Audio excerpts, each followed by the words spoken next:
બરાબર અત્યારે તમામ મુસીબતો સંઘર્ષોનો સામનો કરી અને લડી રહ્યા છે. મારી તરફ બંને જે ભાઈઓ છે એ વ્યાયામ શિક્ષક બનવા માંગે છે, તેની સાથે સાથે એ બીજાને બનાવવા પણ માંગે છે. કેમ કે છેલ્લા ઘણા સમયથી ગુજરાતમાં છેલ્લા 15 વર્ષથી વ્યાયામ શિક્ષકોની ભરતી કરવામાં નથી આવી અને તેને કારણે જોવા જઈએ તો આ જેટલી પણ બીએડ હોય, એમપીએડ હોય, અલગ અલગ જે કોલેજો ચાલતી હતી, અલગ અલગ જે કોર્સ ચાલતા હતા, તો એ કોર્સ કરી આજે યુવાનો જે છે એ બેરોજગાર ફરી રહ્યા છે અને કોઈ જ જગ્યાએ અને જે કદાચ ક્યાંક નાની મોટી પણ નોકરી આપવામાં આવે છે ને એ તો કોન્ટ્રાક્ટ આધારિત આપવામાં આવે છે. એટલે કાયમી નોકરી માટે વલખા મારી રહ્યા છે અને ગાંધીનગરની અંદર સતત 19 દિવસથી એ એડી ચોટીનું જોર લગાડી અને લડી રહ્યા છે. તો બંને જે ભાઈઓ છે, વાળાભાઈ અને નામ ભૂલી ગયો, હા ભરતભાઈ, એ બંને જે ભાઈઓ છે એ બંને ભાઈઓને પહેલા તો વંદન, અને બંને આના જેવા બીજા મેહુલભાઈ છે કે બીજા અન્ય જે પણ ભાઈઓ છે એ તમામ ટીમને વંદન કે પોતાના હક અધિકાર માટે એ લડી રહ્યા છે. એટલે સંપૂર્ણ જોવા જઈએ તો એ પોતાનું ઘર-બાર મૂકીને ગાંધીનગરમાં આવીને વસી ગયા હોય એવું લાગે છે. કારણ કે એક રીતે પેલા મને એવું લાગતું હતું, જેવું છે એવું તમને ટુ બી વેરી ફ્રેન્ક, બરાબર, કે મને એવું લાગતું હતું કે આ લોકો લાંબી લડાઈ કદાચ નહીં લડી શકે. કારણ કે ગાંધીનગરની અંદર આંદોલન કરવા જે લોકો આવતા હોય તો ભૂતકાળના અનુભવમાં એવું હોય કે એક દિવસ વધીને 2 દિવસ પછી એ જતા રહે. કારણ કે એમાં મેં ઘણા બધા આંદોલનો જોયેલા છે. છતાં પણ આ લોકો સતત એ પોતાની લડાઈ એ લડી રહ્યા છે અને આજે આટલા દિવસ જતા રહ્યા, 15 દિવસો જતા રહ્યા, છતાંય પોતાની લડાઈ માટે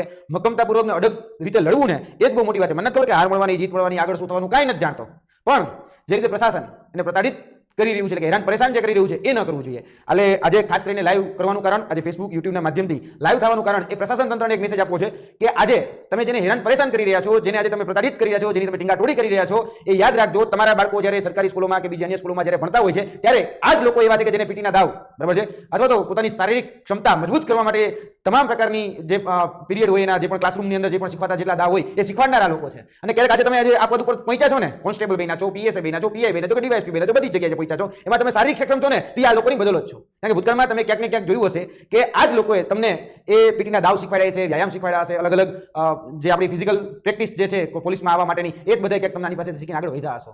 તો આ પ્રકારનું વર્તન એ બિલકુલ યોગ્ય નથી. જો તમને કદાચ તમારી એટલી બધી જ ઈચ્છા હોય કે હું કોકને ચરબી દેખાડું, અથવા હું કોકને આંખ દેખાડું, અથવા હું કોકને મારો પાવર દેખાડું, તો હું તમને કહું તમારી પાસે પાવર દેખાડવો હોય તો ઘણી બધી જગ્યાઓ છે, બરાબર. જો પાવર દેખાડવો હોય તો ગુજરાતની અંદર બળાત્કારીઓની કમી નથી, ગુજરાતની અંદર બુટલેગરોની કમી નથી, ગુજરાતની અંદર ગુચ્છસિયાઓની કમી નથી, ગુજરાતની અંદર જોવા જઈએ તો કૌભાંડીઓની કમી નથી, ગુજરાતની અંદર માફિયાઓની કમી નથી. ગુજરાતમાં દિવસે ને દિવસે ક્રાઇમ રેટ ક્યાં ક્યાં અધર ને અધર જતો રહે છે, દિવસે દિવસે સતત વધી રહ્યો છે. બહુ ચરબી દેખાડ્યું, કે બહુ પાવર દેખાડો, તેની સામે એક વખત ટીંગાટોળી કરીને દેખાડો ને, તમે અહીંયા ટીંગાટોળી નથી કરી શકતા. તમે આજે જે ખરેખર ગરીબ છે, વંચિત છે, શોષિત છે, એની અહીંયા તમે ટીંગાટોળી કરો છો. એટલે મહેરબાની કરીને શા માટે ભાઈ તમે નાના લોકો ઉપર અને જે મધ્યમ વર્ગ છે, જે ગરીબ લોકો છે, એની પર શા માટે આ વર્તન કરી રહ્યા છે મને નથી સમજાતું. પરંતુ આ બે જે યોદ્ધાઓ છે એ યોદ્ધાઓના માધ્યમથી વ્યાયામ શિક્ષકોને કંઈક સંદેશ આપવો છે અને વ્યાયામ શિક્ષકોને પણ કેવું છે કે જે ઘરે બેઠા બેઠા કશું કંઈક જોઈ રહ્યા છે, તો બંને વ્યક્તિ આજે જે ઘટનાઓ બની રહી છે, જેના માટેની આગળની તૈયારીઓ છે અને આગળ શું કરવાના છે તે બધી બાબતો વિશે પહેલા તો વાળાભાઈ અને પછી આગળ બીજા ભાઈ જે છે એ આગળ વાત કરશે.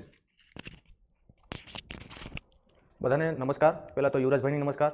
અમે ગાંધીનગરની અંદર આવતા પહેલાં હું, ભરતભાઈ અને મેહુલભાઈ ત્રણેય એક પ્રણય લીધો હતો કે ભાઈ આપણે ગાંધીનગર જશું ને તો એક તો આપણે કોઈ પણ સંજોગોમાં હાર તો નહીં સ્વીકારશું, કંઈ ને કંઈ પ્રાપ્ત કરીને નીકળશું, પછી એ અનુભવ હોય કે જે પણ હોય. એટલે ત્રણેય ભાઈઓએ અમને નક્કી કરી હતી, વાત થઈ હતી અમારી કે ભાઈ આપણે અત્યારે હવે ગાંધીનો માર્ગ ઉપર તો જશું, પણ ક્યાંક ને ક્યાંક આપણે બહુ મુશ્કેલી પણ થશે. કારણ કે અત્યારે આપણે ગુજરાતની અંદર જોઈએ ને તો દરેક યુવાનોને દરેક ફિલ્ડમાં, એવું નહીં કે વ્યાયામ, દરેક માર્ગ ઉપર બહુ બાધાઓ છે દરેક ફિલ્ડમાં. અને એમાં ભાઈ આજના યુવાનો જેટલી ડિગ્રીઓ છે એટલી સરકાર આપણે એક તો નોકરી સામે નથી આપતી અને એટલી વેકેન્સી પણ નથી આવતી. જેમ કે અમારા વ્યાયામમાં તો હાવ નાબૂદ જેવું થઈ ગયું છે. અને જ્યારે અમે ભરત અને મેહુલ અને મારી જ્યારે વાત થઈ કે ભાઈ હવે આપણે જાગવું જોઈએ, કારણ કે અત્યાર સુધી આપણા જે ફિલ્ડના દરેક લોકો છે એ ઊંઘી ગયા છે, એટલે કોઈ હવે આંગળી ઊંચી કરતું નથી. પણ હવે આપણે જઈએ ત્રણે ભાઈઓ અને કંઈ ને કંઈ સરકાર સામે આપણી રજૂઆતો મૂકીએ અને સરકાર આપણી રજૂઆતો જો સાંભળશે તો આપણી પાછળ જેટલા પણ મિત્રો છે બધાનો ફાયદો થશે. આપણે થોડુંક દુઃખ ભોગવવું પડશે, કારણ કે આપણે સરકાર સામે આંગળી ઊંચી કરશું તો અત્યારે સરકાર સામે આંગળી ઊંચી કરતા પહેલાં પણ કેટલી બધી મુશ્કેલીઓ આવે છે. કારણ કે અત્યારે ગુજરાતની અંદર આપણે જોઈએ તો એક સરખું શાસન છે અને કેટલા સમયથી એકનો એક સરકાર છે, એટલે ક્યાંક ને ક્યાંક આપણી વાત સાંભળતી નથી સરકાર.